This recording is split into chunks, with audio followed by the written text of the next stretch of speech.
They ignored her screams. Now she's gone. She called 911 6 times. Her neighbors heard her screaming, but no one came. Now she's dead. This is not a horror story. It's not a movie. It's the real story of a woman failed by everyone, her community, the police, and the justice system. Her name was Amara Johnson, and this is what happened. Amara was 29. She lived in a small town outside of Memphis, Tennessee. She worked 2 jobs, a waitress and a part-time teaching assistant. Everyone who knew her said the same thing. She was kind, but she was tired, and she was scared.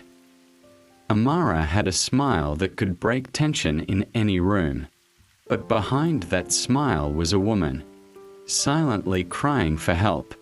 She was in a relationship with a man named Marcus Reed. From the outside, it looked normal, but inside their apartment, it was anything but. Amara's co-workers started noticing bruises on her arms. Her sister said she had withdrawn from family dinners.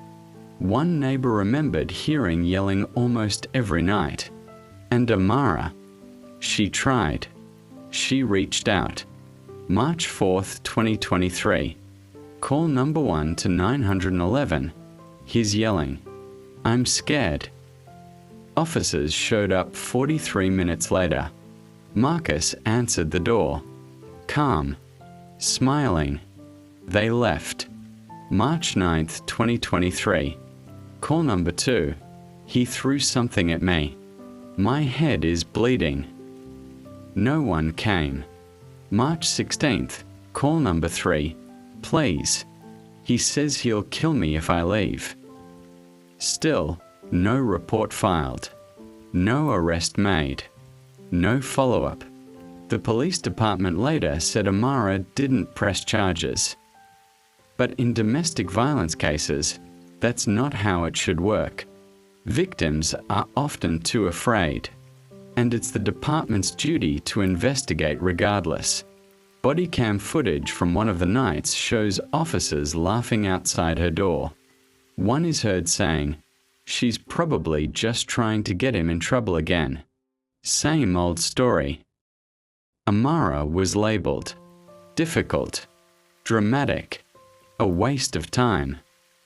So they stopped responding. March 27th, 2023. It was a cold, rainy night. Neighbors heard glass shatter. A woman scream. One neighbor said, "I heard her screaming, 'Help me. Somebody please.'" It went on for nearly 10 minutes. Multiple 911 calls were made by neighbors. No officer arrived. The next morning, Amara's door was left slightly open. Inside, she was found in her bedroom, lifeless, bruised, broken ribs, strangled. Marcus Reed was gone. The police chief said, "This is a tragic incident. We will be reviewing our protocols." That review never happened.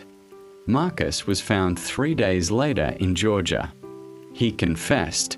He said, "I told her if she ever tried to leave, I'd do it. She knew what would happen." He had a history. 3 previous restraining orders. 2 former partners had reported abuse. None of that was flagged by the Memphis police when Amara called for help. Amara's case is not rare.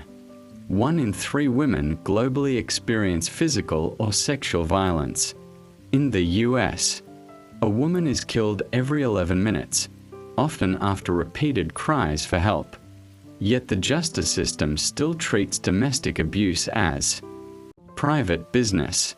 Amara's family tried suing the police department for negligence. The court dismissed the case. The judge said, "Police officers cannot be held liable for failing to protect individuals unless a special duty is established." In other words, they're not responsible, even if you die. Amara's sister, Kira, launched a foundation, Amara's Voice. It helps women escape abusive homes before it's too late. They give out burner phones, help pay for emergency hotels, and they push for law reform. If they had just believed her, my sister would be here. Her screams were ignored. Her life was taken, but her voice still echoes through us. If you're hearing this, ask yourself, how many Amaras are still out there, screaming in silence? How many more times will we say, this could have been prevented? If this story made you feel something, don't scroll past. Share it. Say her name. Support her cause. Because silence kills, and justice delayed is justice denied.